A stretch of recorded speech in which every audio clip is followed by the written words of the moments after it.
سیدی اعلیٰ حضرت وہ ہیں کہ جن کے بارے میں علماء فرماتے ہیں کہ جب ان کے فتاوا پڑھے گئے، جب ان کی تحقیقات پڑھی گئیں، تو ان کا کہنا یہ ہے کہ اعلیٰ حضرت کو 100 کے قریب علوم میں مہارت حاصل تھی، اور ایسا ماسٹر وہ تھے اس اپنی فیلڈ میں کہ جب قلم اٹھاتے تھے تو سامنے والے کے لیے اس میں کوئی جواب نہیں بن پاتا تھا۔ اس قدر علم کا شاہکار، ایک ہی شخصیت کے پاس اس قدر جناب علم کیسے تھا؟ سبحان اللہ۔ آپ کے فتاوا پڑھتے ہیں تو سمجھ یہ آتا ہے کہ آپ سے اردو میں سوال کیا گیا، آپ نے اردو میں جواب دیا، آپ سے انگلش میں سوال کیا گیا، آپ نے انگلش میں جواب دیا، آپ سے عربی میں سوال کیا گیا، آپ نے عربی میں جواب دیا، آپ سے فارسی میں سوال کیا گیا، آپ نے فارسی میں جواب دیا، آپ سے نظم کی صورت میں سوال کیا گیا، آپ نے نظم کی صورت میں جواب دیا، آپ سے ریاضی کا سوال کیا گیا، آپ نے ریاضی کا جواب دیا، آپ سے فقہ کا سوال کیا گیا، آپ نے فقہ کا جواب دیا، حدیث کے بارے میں پوچھا گیا، علم کے انبار لگا دیے، آپ سے جناب سیدی اعلیٰ حضرت سے قرآن کی فصاحت و بلاغت پر سوال ہوا،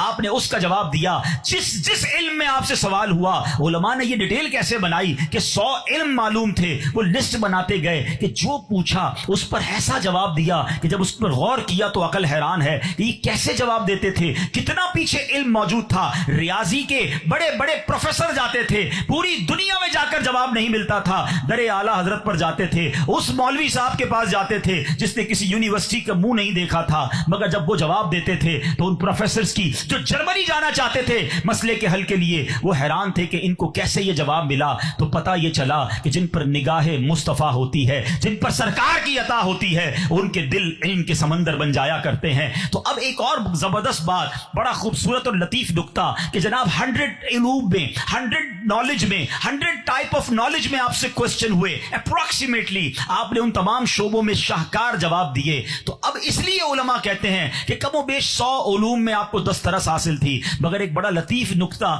ایک اور مفتی صاحب نے بیان کیا کہ جناب ہمیں کیسے پتا ان کو 100 علوم ہی آتے تھے؟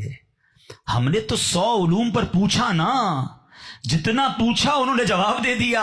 ہم اور پوچھتے تو وہ اور جواب دیتے، ہمیں کیا معلوم اللہ نے انہیں کیا کچھ عطا فرمایا تھا۔ اللہ اکبر، یعنی رب کریم نے ان کے دل اقدس پر علم کے ایسے ایسے راز اور ایسے دروازے واقع کیے۔